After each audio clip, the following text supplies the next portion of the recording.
Most of us only know that you need to build your credit report and score. Most likely you're told it is important for getting a car or a house. Certain loans require your report to be excellent, while other loans will offer less desirable options for lower credit scores. However, before you go get a credit card or apply for a loan to start building your credit report, it is wise to know how you are graded and what you are graded on.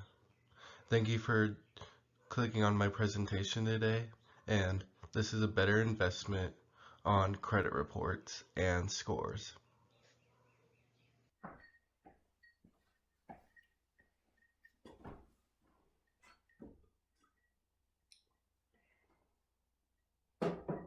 Hey, hey you, wake up, this is important.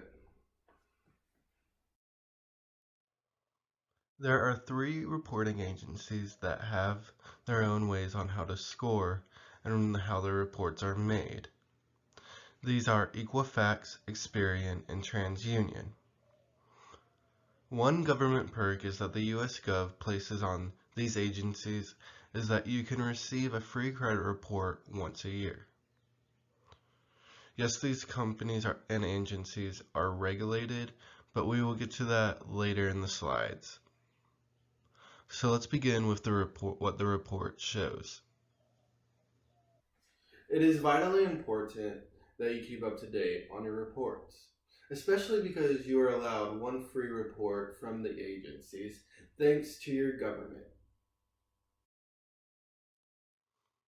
When you or a lender receives your credit report, they will see a list of items that determine your credit report. One of the major aspects is your payment history. Are you on time, late, or do you have a balance between being late and on time? Hopefully you will not have any late payments. Are you responsible with your credit line? Do you max your line out often? How much of your line do you use, and can you show self-discipline and responsibility? One good way to manage this is live below your means. If you have been employed by a company for 2 years or more and have a stable living environment, then you are well off too.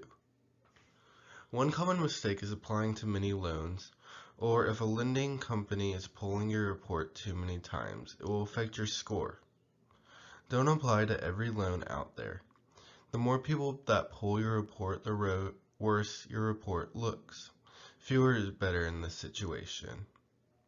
Also remember that these inquiries stay on your report for 2 years. The more cards you have or the higher your overall credit line is, the higher risk you are, especially if your income can't support these lines of credit. You have more money available to you, which isn't good in this case. What I really want you to come back from this is just be responsible with your credit line. Don't open a lot of them up. If you want that new car, just save for it. It may take a while, but it'll be worth it in the long run, especially if you miss a payment or something bad goes wrong. That'll just hurt your credit report, and it is unnecessary.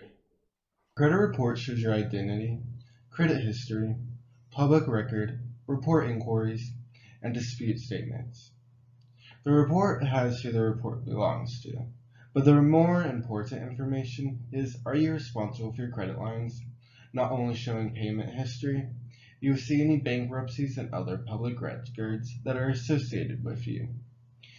If you have too many creditors pulling your report, it shows up and fewer is better, because if you're asking for more money, it seems like you have a financial problem. Lastly, any disputes that you have made or the creditor has made will report on this report.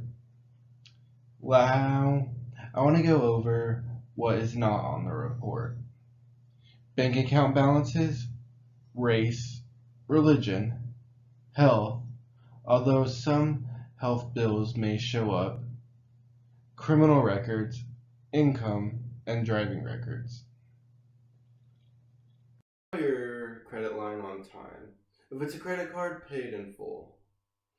Or if you have a minimum balance, pay above that so you pay on principal. Now, Don't go get in trouble with the law. You don't want to deal with the law, and you don't want to have that on your report either. Finally, you don't need 5 credit cards, maybe 1 or 2 depending on what your situation is, but having too many lines will hurt your credit report. Even though there are 3 agencies that report your score, the formula is the same general idea because it is based off the FICO score. So this formula consists of 35% to be on your payment history, 30% goes to your outstanding debt that you owe on. Next, 15% is for open lines and how long you have had them. Finally, 10% goes to 2 areas, new credit and types of credit. I want to say that it was 10% to both of these areas. Now, as I said, this is journal FICO scoring. So, what do these numbers mean? Your credit report, right? It's 300 to 850. Well, as you can see, 35% of it is your payment history. So I stress, and I really stress, make your payments on time, and if you can, pay them in full, like with a credit card. Or if it's a mortgage or a loan, car loan, pay above the minimum so you can pay off the principal faster. When you get your score, you should know what it means. There are good ranges to go by. 750 and above are scores that are excellent.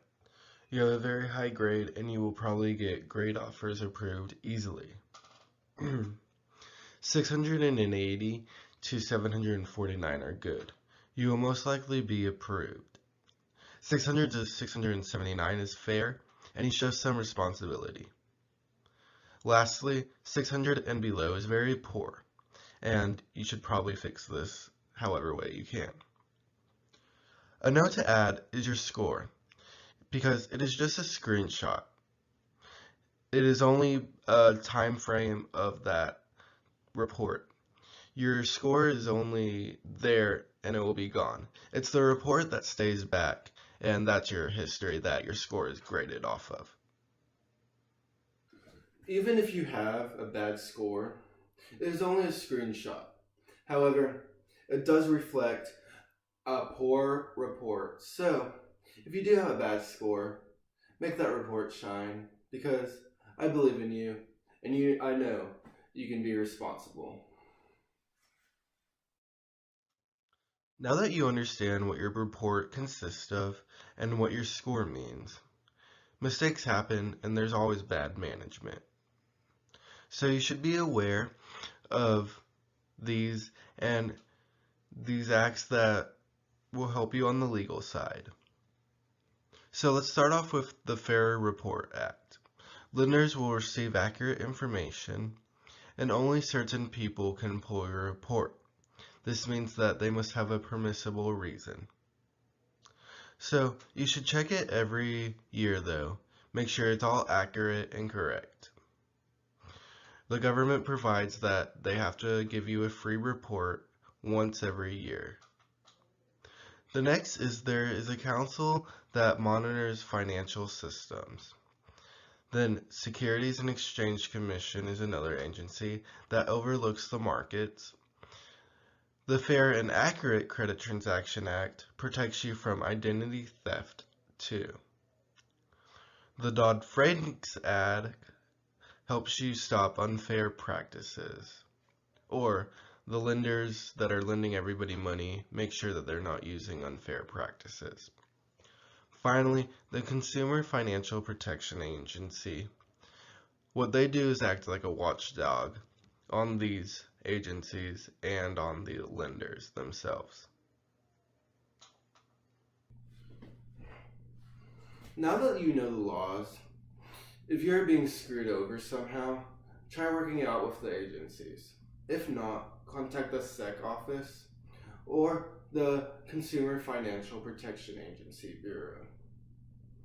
After that, you know where else you can go because you know your acts and you know the rights and laws that are here to protect you. So why is your credit report important?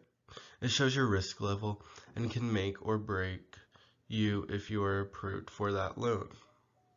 The new car or the house weigh heavy on that report. Maybe one obvious one is your interest rate. The higher your score, the lower the rate. Now, two other not so obvious ones are for leases for an apartment or a rental house.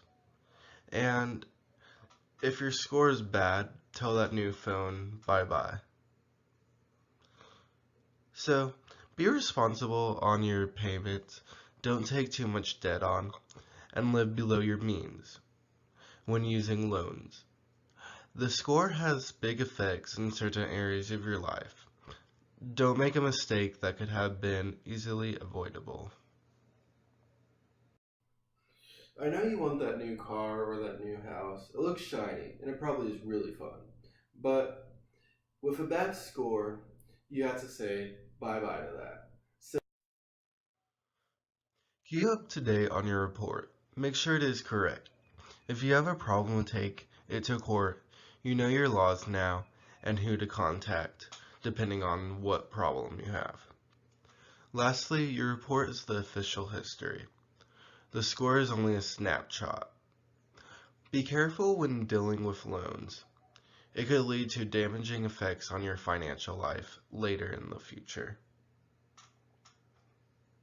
A good source to go to is annualcreditreport.com. It is provided to you by your government and you get one free report a year. Now, why do you want to check up on your report annually? Well, because if something is misreported, like a payment or a dispute, you want to make sure that it goes away and becomes correct because your report is the one that stays, not your score. Now, if the agencies aren't willing to work with you on this report because it is wrong, then you know what agencies to contact, like the Consumer Financial Protection Agency or the SEC office. And you just know your rights because you learned about the acts that protect you here. Well, I want to make sure that you get that your report stays with you. Your score doesn't, so make sure that your report is accurate. Thank you for joining me today.